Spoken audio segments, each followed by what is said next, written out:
Alors voilà, il y a 2 ans, mes potes et moi on avait essayé de rester dans le parc après l'heure de fermeture. Notre but était seulement de prendre des photos, rien de méchant. On voulait juste pouvoir dire qu'on l'avait fait, vous voyez? On est simplement allé de WC en WC, de recoin en recoin, et on est arrivé à rester là jusqu'à ce qu'ils ferment les portails et que l'équipe de maintenance commence son travail. On a été vraiment surpris de ne pas se faire prendre, c'en était presque étrange, quand on sait à quel point Disney prend au sérieux la sécurité. Nos cœurs battaient comme si nous étions fous et on s'est assis là pendant un moment, caché derrière une pierre tombale pas loin du manoir hanté.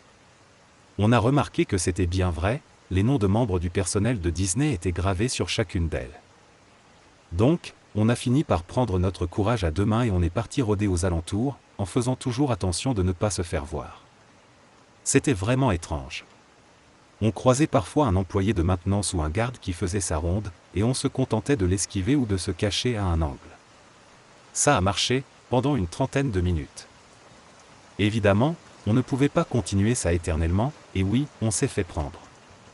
Je veux dire, ils nous ont félicités pour avoir tenté et réussi, mais l'histoire ne s'arrête pas là. La première chose qu'on a dit quand ils nous ont pris, c'était « Vous allez nous enfermer dans le donjon ?» Et on s'est mis à rire. Le garde a rigolé aussi, on ne s'en sortait pas si mal. Il nous a dit qu'on n'était pas les premiers à essayer de s'introduire après la fermeture, mais il voulait savoir comment on y était parvenu. On lui a expliqué, et il s'est mis à rire en disant que ce n'était pas un mauvais plan. Puis il a dit qu'il devait nous emmener dans les cachots du parc pour une interrogation plus poussée, ce qu'on a trouvé étrange, mais on s'attendait depuis le début à ce que si on était pris, on atterrirait là-bas. C'était peut-être notre plan depuis tout ce temps, sans doute, on voulait voir les catacombes plus qu'on voulait rester dans le parc hors des heures d'ouverture. Alors, il a appelé d'autres employés pour l'aider à nous escorter, et on s'est mis en route vers Toontown. Puis, nous sommes descendus dans un ascenseur. Tout droit en enfer. La première chose qu'on a remarqué, c'était à quel point l'ascenseur semblait cher. Je sais pas si je me fais bien comprendre, c'est difficile à expliquer. L'intérieur était fait d'acier inoxydable, avec des miroirs sur chaque paroi, et le plancher était recouvert d'une moquette rouge minable. Mais il avait l'air cher. Il n'y avait que 2 boutons dans la cabine, sans compter les boutons d'urgence. Montée et descente. J'ai oublié de mentionner qu'ils ne nous ont jamais passé les menottes, ni attaché les mains. Ils ne faisaient que marcher à nos côtés, s'attendant à ce qu'on les suive. Non qu'on ait pensé à s'enfuir. Je veux dire, ces types semblaient sympas. Comment on aurait pu s'attendre à ce qui allait suivre? L'ascenseur s'est arrêté et on a emprunté ce couloir immaculé, qui embaumait la javel. Il n'y avait aucune porte, de quelque côté que ce soit, un couloir entièrement vide et uni. On a marché pendant ce qui nous a semblé être une éternité, et plus personne ne parlait. Il y avait moi, mes amis, le gardien, et 2 autres agents de maintenance. Finalement, on a atteint une lourde porte métallique munie d'un code d'accès et d'un lecteur de badge. Un des employés y a glissé sa carte, l'autre a tapé le code sur le clavier. J'ai vu les nombres qu'il avait tapés, 121 566. Si je m'en rappelle encore, c'est que j'ai découvert plus tard à quel point ces chiffres étaient chargés de sens. Et quand j'y repense, ça me fait rire. C'est vraiment étrange que j'arrive à rire de ça, en y repensant. Ils nous ont conduits, moi et mes amis, vers un autre corridor. Celui-ci avait plusieurs portes aménagées de chaque côté. Chaque porte avait une petite fenêtre de plexiglas, de 25 cm de côté, en haut à droite.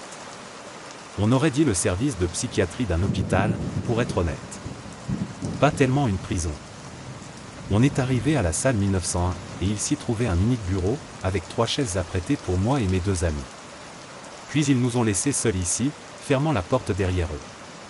On s'est assis sur les chaises comme des gamins obéissants et on a attendu leur retour, mais ils ne sont jamais venus. On a patienté 2 heures, et on n'a vu personne. Tim s'est approché de la porte, et, curieusement, elle n'était pas verrouillée. Il ne l'a pas ouverte, cependant.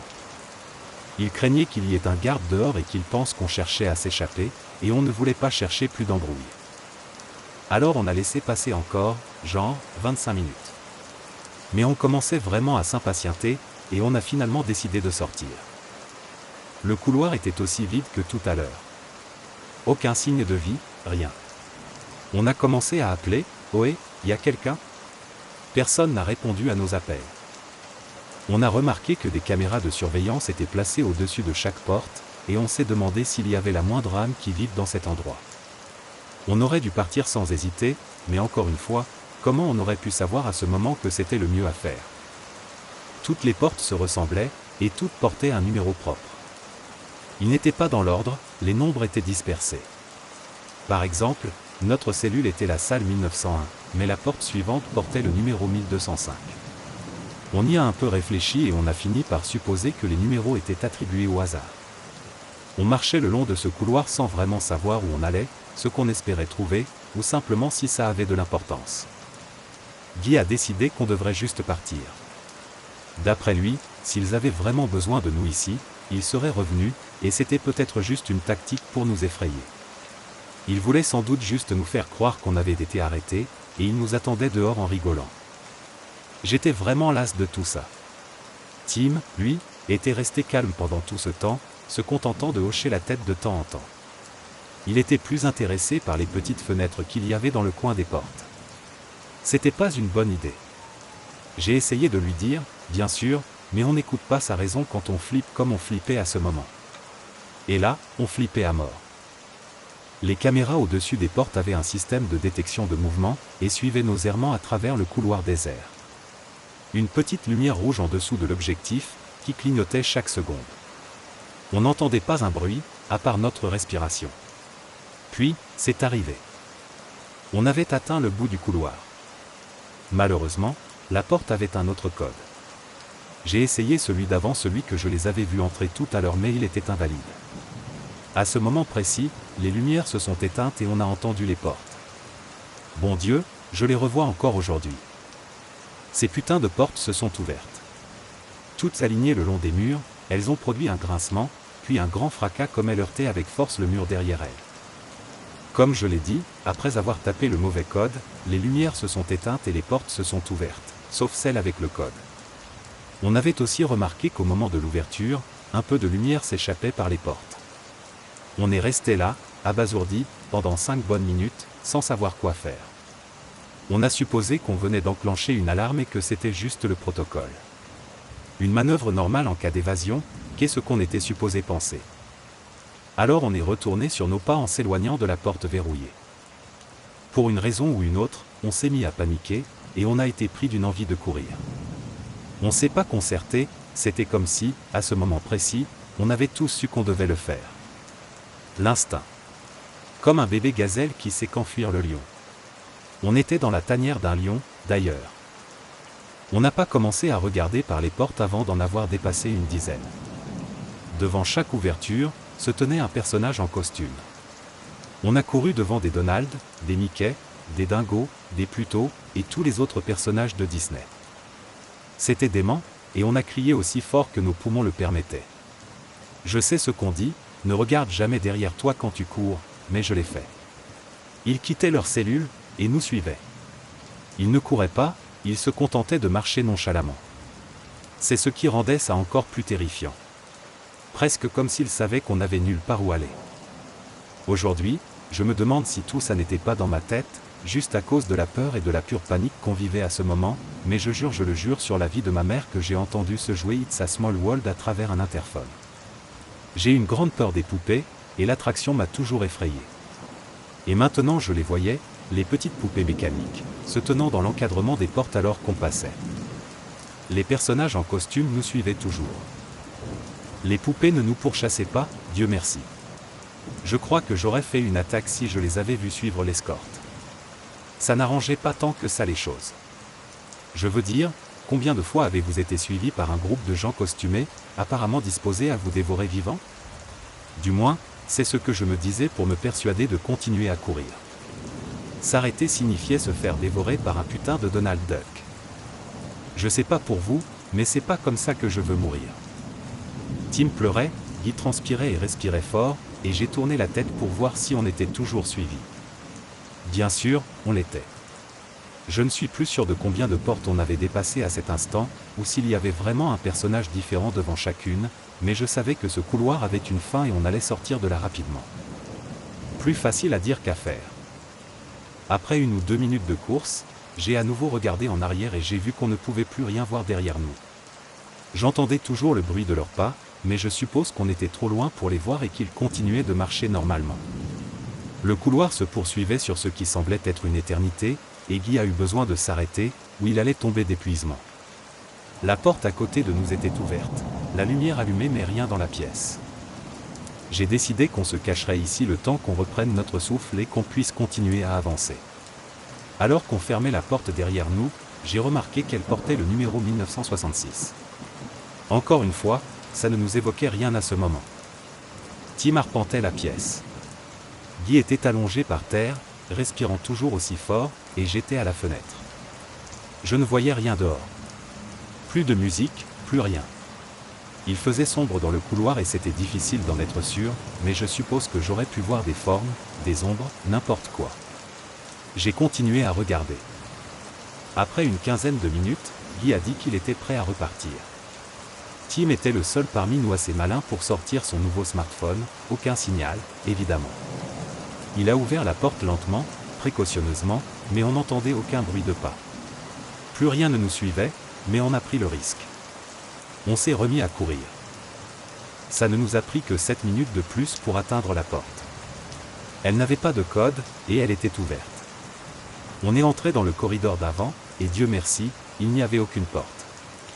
On a couru jusqu'à l'ascenseur. On a pressé le bouton monter et on s'est regardé, encore éberlué par ce qui venait de se passer. Aucun de nous ne parlait. On a juste attendu jusqu'à ce que la porte s'ouvre, on est retourné à Toontown et on a commencé à se diriger vers le portail principal. On a fait profil bas, utilisant la même technique d'esquive qui nous avait amenés ici. Les employés de maintenance et les responsables de sécurité étaient toujours là, mais on ne pouvait pas attendre plus longtemps. Finalement, Tim n'a plus tenu et est parti en sprintant. Je ne voyais pas ce qui avait pu le mettre dans cet état, jusqu'à ce que je vois que tout le monde dans le parc était immobile, nous fixant, le visage blême. La voix dans les haut-parleurs disait que 3 fugitifs s'étaient échappés et devaient être raccompagnés à leur cellule. On a immédiatement rattrapé Tim.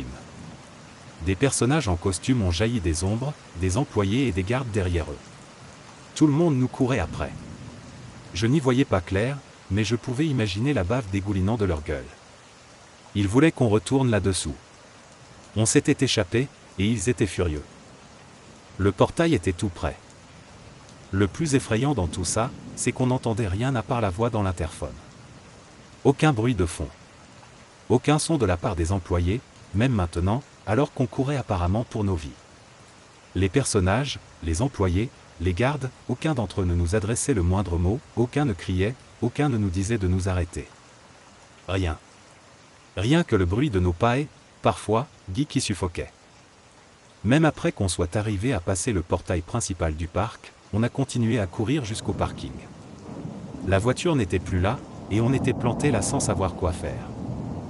On a continué à pied sur la route, pendant des kilomètres, en s'arrêtant parfois pour reprendre notre souffle. On a continué jusqu'à atteindre une petite station-service, où Tim a réussi à appeler un taxi. Il nous a reconduits à l'hôtel où on dormait, on a payé la course et chacun est retourné dans sa chambre. Finalement, le lendemain, on a reçu un appel du bureau d'accueil de l'hôtel, et on s'est présenté en bas. Il y avait des officiers de police qui nous attendaient. Ils nous ont dit que notre voiture avait été mise à la fourrière et on a dû payer l'amende. Ils ne nous ont rien demandé de plus, et on ne s'est pas embêté à dire à la police ce qui nous était arrivé hier. Même maintenant, des gens qui n'ont aucune raison de ne pas me croire continuent de le faire, alors comment le pourrait un homme de loi?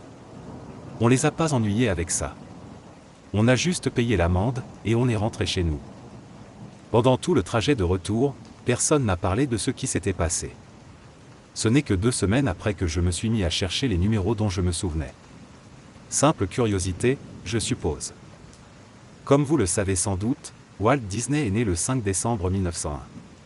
La chambre où on se trouvait était la 1901, et celle d'à accent grave côté, la 1205.